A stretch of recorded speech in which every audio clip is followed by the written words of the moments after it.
If you're curious to hear a little music from our guest Carla Lucero, who we spoke to in our most recent episode, check out E4TT's annual concert of music by women and non-binary composers, Midnight Serenades, on January 25th.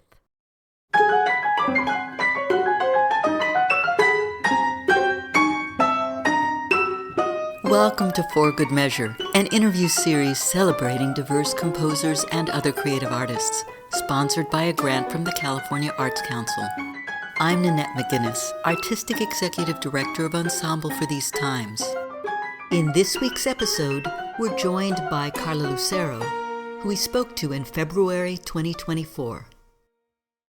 Thank you for agreeing to do this interview with us. It's really nice to meet you in person, as it were, in e-person. Yeah, I feel the same way, Nanette. I know. You started out training to be a concert pianist, but longing to be a composer. What drew you to being a pianist initially? And could you talk about your musical journey? Also, what gave you the courage to change your goal and follow that dream? Well, I was told that I came out of the womb as a musical person.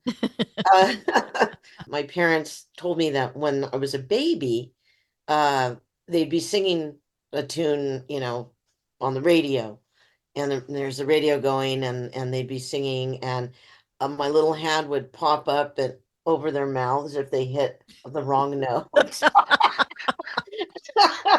So rude. So they would purposely sometimes sing the wrong notes just to watch, to see what Good reaction. Yeah. And then also my dad had an accordion, and he said that he would play high notes and something kind of peppy, and I would be very happy.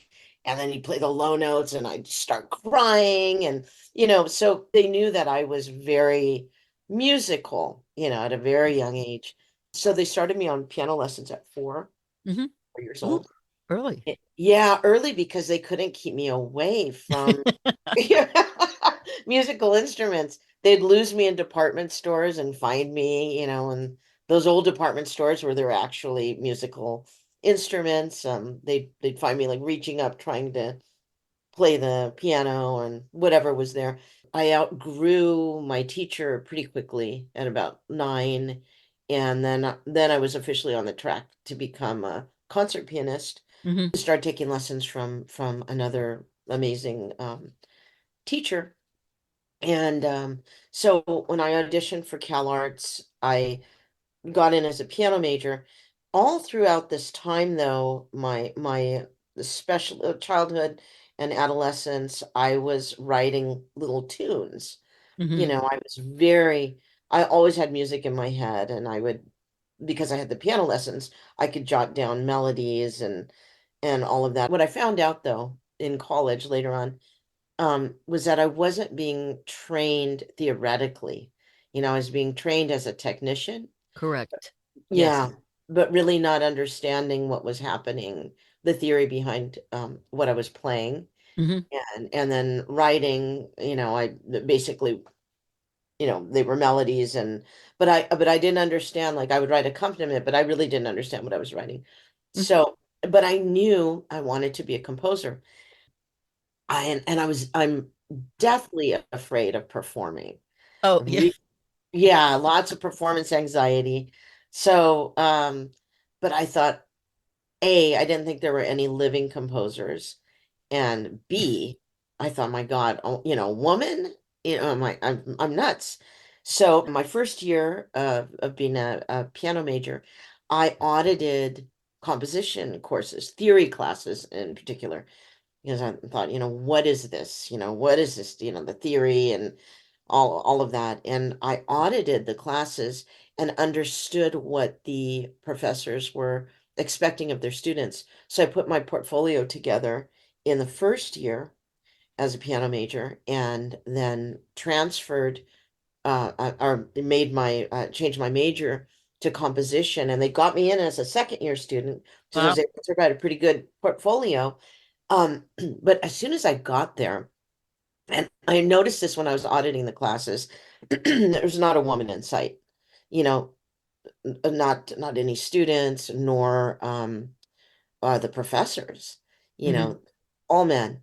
And to add to that, no people of color Yeah, whatsoever. yeah, yeah.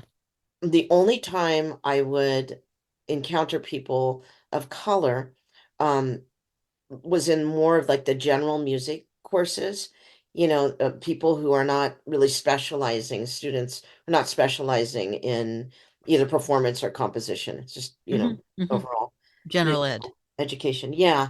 And yeah, but in terms of my fellow students in my major, I was the only woman and I was the only person of color. Wow. It was insane. And I remember when I told my parents that I had changed my major, my mom said, I'm gonna kill myself. I swear. She thought my life was over because I wasn't going to be a pianist. And this is they invested everything in that dream. But then also, and then my dad asked, are there living composers? It was like me saying I want to be a unicorn, Right, basically. right. You know, it was really difficult because I felt my parents always supported me, no matter what, but this was a real hard left, for them. Yeah, As for my professors, they were supportive. And there were women in the performance yeah. as performance majors, a lot of them. Yeah, but yeah, just in composition, I was it. So yeah, Wow. and then I learned about Pauline Oliveros. Hmm. And I thought, oh my God, there is a woman composer. So I was like, oh, I gotta, find out more about her. And that kind of led me on a journey where I could find some role models. But in terms of having a role model there during my education, no, I didn't have that. Yeah. You mentioned that your dream seemed impossible because of your gender, and that when you switched, you were the only woman. I think you said in your bio that you were the only woman in your graduating class. Correct. So I'm sure, as you've described it, feels isolating. Would your path have been different in any way if you'd been able to see yourself reflected in your mentors and teachers in school? I get that Pauline Oliveros was, thank goodness, there for you to look up to once you did some digging around or were able to. But in terms of your own educational environment, would that have made a difference, do you think? It would have made a huge difference. Um, I feel that I made some compromises in my life early on because I felt that basically what I was trying to do was nearly impossible. Mm-hmm. The compromises I made were, working in the film industry, and because this is in LA, Mm-hmm. and trying to go that route because I felt that there was no room for me or a place for me in the classical world as a composer. Right. Um, so I think that my m- where I am right now, I think I would have been where I am right now maybe 10, 15 years ago, if I hadn't, I don't want to say wasted my time, but you know what I mean. I feel like I could have used that time to develop my craft and Mm-hmm. and Mm-hmm. really challenge myself more musically rather than create what was expected of Right. me. Interestingly, the whole industry is kind of shifting in that direction. In part, I think because that's where the funding is. Mhm. A lot of people will hear your work if you're involved in that kind of stuff, and it's gratifying. But it is definitely a different path and a different avenue. And what you're saying about not having any theoretical underpinning matches my own background for what it's worth. That it wasn't till college that I got ear training and theory. So I think unless one grows up in a very specific kind of environment or household or region, that's probably what happens. It has its pluses and its minuses. That's the best way to put it. Yeah, it's interesting because I think that there's no substitute for having a great ear. Yeah. There's no substitute for that. And I think in a way, even though it might be more challenging once we get to college, you know, taking those courses and thinking, oh wow, it takes a little while to connect those dots, Mm. to understand really, what's happening. But once it does, once you do, a whole different world opens up. So yeah, but I think there's something to this because I remember my fellow students when I was a piano major there. Hmm. Um, the male students seem to have much more theoretical background Hmm. in music, and the women, and my fellow students who are women, were really technically amazing, but there didn't seem to be uh that greater understanding of really what was happening within the music, what the composer was intending on a theoretical level, and you know, and all of that. So I kind of felt like that when the expectations of somebody are set, this is what you're going to do. This is you're going to be really good at this. You don't, and I think there's something else that goes on that is more about you don't need to know this stuff, you Mm. know?